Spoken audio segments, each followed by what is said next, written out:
When he challenged Princess Catherine in his memoir and Netflix series, Prince Harry made a critical strategic misstep. Here is what may happen next. Without saying a word, Catherine, Princess of Wales, was the star of the King's coronation. While Kate, 41, had the most royal performance of the day, Camilla, 75, was proclaimed queen. She entered Westminster Abbey with elegance, grace, and confidence, wearing a deep blue Royal Victorian Order mantle bordered in crimson, a stylish chignon paired with a contemporary Alexander McQueen headgear, and 3 well-behaved kids. A few yawns from Louis, 5, were permitted. She successfully juggled pageantry and motherhood, as she happily watched her eldest son, Prince George, 9, perform flawlessly as a page boy for his grandpa the king.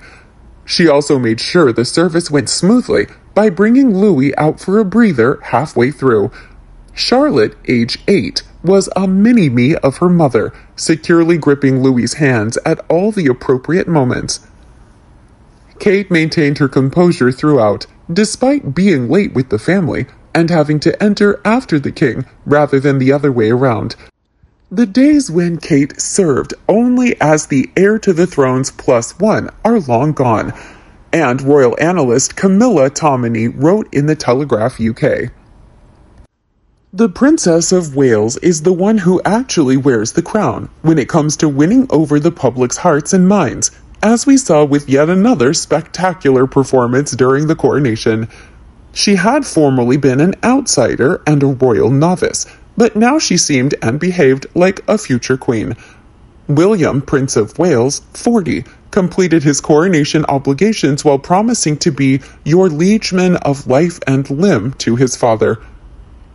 Charles and Camilla will be significantly reliant on Kate and William to help with the burden, because they are taking on the largest tasks of their life in their mid-70s, when most people their age are pottering about the garden or reading books.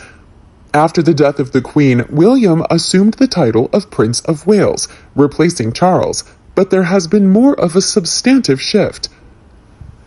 Matt Wilkinson, the royal editor of The Sun, stated that Prince William would need to take over. He is under more pressure. The most well-liked royal couple, William and his wife Kate, have been prominently featured in the events surrounding the coronation.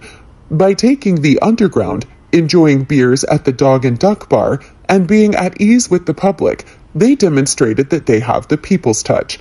They also made small talk and willingly posed for photographs with audience members who were their admirers. Prince Harry, the king's 38-year-old youngest son and traitor, has long attempted to portray himself as his mother's son, yet he has never been more out of touch with the common people or uncomfortable in royal circles. His wife Meghan stayed in California with their children, so Harry entered the Abbey on his own. Harry was seated in the 3rd row alongside his cousins Beatrice and Eugenie. The feather of Princess Anne's cap then partially covered his face from the cameras. He laughed and grinned with several of the visitors, but he quickly left to return to the US without stopping by Buckingham Palace for a family meal. Never has he appeared more outside the circle. Harry and his bride are almost certain to continue making headlines thanks to the Sussexes' obvious PR strategy of criticizing all the senior royals as frequently as possible in order to make as much money as possible. Sadly, the only place in the Charles-William game plan for the monarchy where their names are mentioned is likely to be a footnote devoted to damage control. Before the Sussexes turned against her in their Netflix series and in Harry's memoir Spare, Kate had sought to keep the lines of communication open between the feuding brothers. That was perhaps Harry's biggest error. Now that she has the authority, Harry will simply have to put up with it. Nothing here is exaggerated, or worse lies sewn of whole cloth.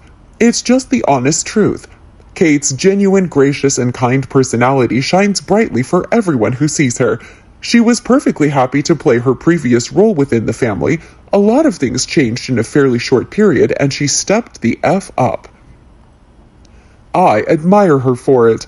I can't imagine how difficult it has been for all of them, having to endure the stream of bullshit from that dick of a brother-in-law and lying witch of a wife, and mourning the loss of Elizabeth and Philip. Not really surprising that after being in a relationship with Prince William for a couple of decades, Catherine's character has been shaped by the monarchy. It is the same with most of us. People who have been policemen or nurses or doctors for 20 years tend to have a worldview shaped by their experience. By now, Catherine is fully experienced and knows exactly how to do the royal thing, as she should. She has become integrated into her role, and I should imagine that the probability of her deciding to divorce and seek her own career is absolutely minimal. So, no chance that she will do a Markle. It is easy for her to do the royal thing now. It comes naturally. I don't get the impression that she's a person who is materialistic like Markle, but having a billionaire husband certainly means that you can get any material desires that you want to be met. The British people don't expect that much from royalty. They just expect them to be inscrutable and act like royalty, and she has got the action off to a T. Meghan Markle thought that she could act the part, but actually you have to be the part to consistently pull it off. One viewer revealed, I was watching some live coverage on a local Aussie channel, and a woman pointed out that she didn't see Harry and Meghan as a couple representing the black community due to their privilege 1%er status.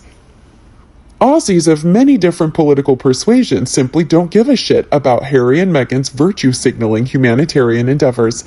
Want taxpayers to pay for your security in exchange for zero services of life, Harry? Try telling that to an Aboriginal person's face live on camera. I honestly suspect that this is true for the vast majority of people of color in the Commonwealth. Most of the Caribbean, Central American, and African nations have bigger social economic issues to worry about than the plight of wealthy passing American women who married the royal family. They might have a casual opinion to be announced by Meghan's version of what happened. At the end of the day, it's rich people's problems and doesn't affect them. Just look at Meghan's conduct during her tour in Africa, expecting people to ask if she was okay. Girl, go ask the dark-skinned people you're meeting with how much they earn in a day, and then ask Harry how much unearned royal inheritance he has. Remember not to mention that you can't believe you're not getting paid to meet and greet the locals. The woman has no grace whatsoever because she has shown time and time again that she is not grateful and is completely out of touch. Harry is exactly the same. Why don't you get Harry to ask the dark-skinned people if they're okay, Meghan? Just make sure he doesn't drop blatantly racist stirs like our head on camera. What do you think of Kate's brilliance at King Charles's coronation and Harry's disgrace? Let us know your thoughts below in the comment section. We hope you found this video helpful. Don't forget to leave a like, share, and subscribe to the channel if you like it. Thank you for watching this newsletter. See you in the next videos. Goodbye.